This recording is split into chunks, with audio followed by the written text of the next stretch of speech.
ఈరోజు జ్యోత్స్న అయితే అందరితో ఇలా మాట్లాడుతుంటుంది. బిజినెస్ని లాభాల్లోకి తీసుకురావాలంటే నా నిర్ణయం నన్ను తీసుకొనివ్వండి అని అంటూ ఉంటుంది. అదే టైంలో సుమిత్ర కూడా నీకు అది నిర్ణయం, కానీ వేరే వాళ్ళకి, ఎదుటి వాళ్ళకి అదొక జీవితం అని అంటూ ఉంటుంది. ఈ మాట విన్న అందరైతే షాక్ అవుతూ ఉంటారు. ఇదే మాట దీప కూడా అనింది కదా అని జ్యోత్స్న అయితే అంటూ ఉంటుంది. అదే టైంలో పారు కూడా ఏంటి దీప చెప్పే మాట తిని కూడా చెప్తా ఉంది అని అంటూ ఉంటారు. అదే టైంలో కార్తిక్ కూడా తల్లి కూతురు ఒకటేలా ఉన్నారు, తల్లి ఏ విధంగా ఆలోచిస్తుందో కూతురు కూడా అదే విధంగా ఆలోచిస్తూ ఉంటుంది అని అనుకుంటూ ఉంటాడు.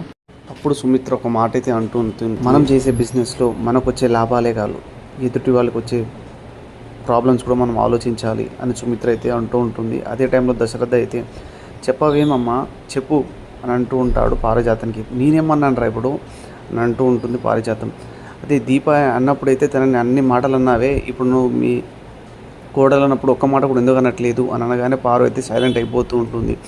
అదే టైంలో శివనారాయణ అయితే మనకు పనికొచ్చే మాట మనకు మించిన గొప్పవాడు చెప్పినా మనం పట్టించుకోకూడదు, అదే మనకి పనికొచ్చే మాట రోడ్డు మీద వెళ్ళేవాడు ఎవడు చెప్పినా మనం పట్టించుకోవాలి, ఎందుకంటే మనకి అది ఎంతో పనిచేస్తుంది ఆ మాట అని శివనారాయణ అయితే అంటూ ఉంటాడు.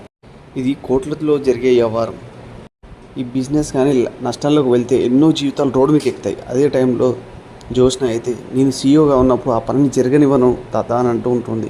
అదే టైంలో సరే నువ్వు సీఈఓగా అంటున్నావు కదా, నువ్వు నష్టాల్లో ఉన్న కంపెనీని లాభాల్లోకి తీసుకురా అని అయితే శివనారాయణ అంటూ ఉంటాడు. అదే టైంలో 1 month చాలా తక్కువ మా తాత అని జ్యోత్స్న అయితే ఆన్సర్ ఇస్తూ ఉంటుంది. అదే టైంలో దశరథ అయితే పని చేద్దాం అనుకున్న వాళ్ళకి అది చాలా ఎక్కువ అని అంటూ ఉంటాడు.